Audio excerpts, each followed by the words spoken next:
Hey, Yvonne Evers here, succession planning expert, executive coach, and the creator of Succession App. Today I'm going to tell you a story called It's One Side Against the Other.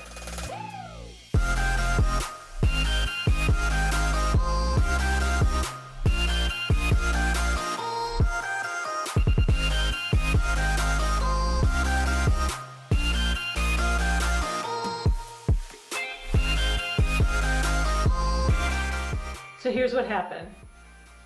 There was an organization that had 7 board members. They had a long-term chair of the board. That chair decided to step down from the chair role, but stayed a member of the board of directors. During his time as the chair of the board, he really handpicked all the new board members whenever they had turnover.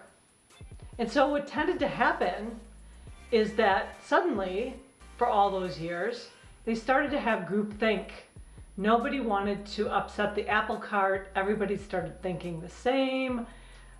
Things were rubber stamped. Decisions were rubber stamped.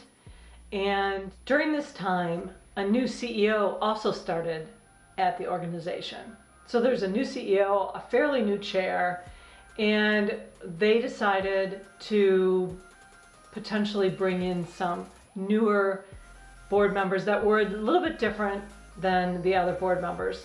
And they got approved by the full board. And so slowly, over a few years, there's still that groupthink for a few years, but slowly the number of board members that were newer and didn't think quite the same as the other group became larger. And then suddenly it was the old guard versus the new guard. There were 2 cliques and they didn't necessarily agree with each other. So what happened is there were fighting matches at board meetings. They couldn't make decisions. Decisions were taking really long. Board meetings were very long. And it just wasn't a good situation. The trust and respect between board members was very low, and the trust and respect between board members and the CEO became very low as well. So what are the issues with this story? First of all, there was no board succession planning process. Well, actually there was, but it wasn't a good process. Their process was for the ex-board chair to just find board members who thought like him and add them to the board.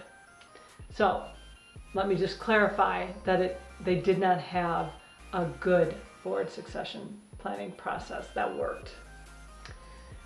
The second issue is that one person was making the decision, and therefore everyone on the board seemed to think the same way, which developed the groupthink. The third issue is how successful was the organization? Could it have been more successful if they didn't all think the same? If they had more of a diverse group of individuals who had different thoughts and ideas. And the fourth thing is, how do you get anything done if the board members are fighting with each other? So what can you do so that this doesn't happen to you? Or if this is happening to you, this is how you can make some changes within your organization. Number 1, assign your board member recruitment to a committee of diverse board members. And then change up the makeup of this committee on a regular basis so that you're not always having the same board members recruiting individuals to the board. Number 2, develop a formal board succession planning process.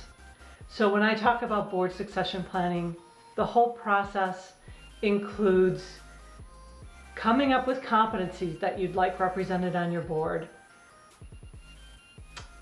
anticipating, having each person anticipate when they might be leaving the board,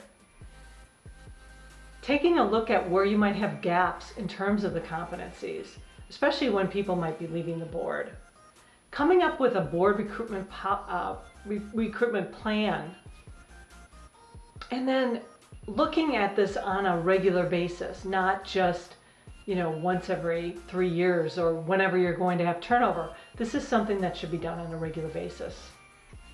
And number 3, develop a variety of board member recruitment strategies. If you're interested in creating a board succession plan, click the link below for some guidelines. Don't forget to hit the subscribe button below to get information on succession planning, what you need to know.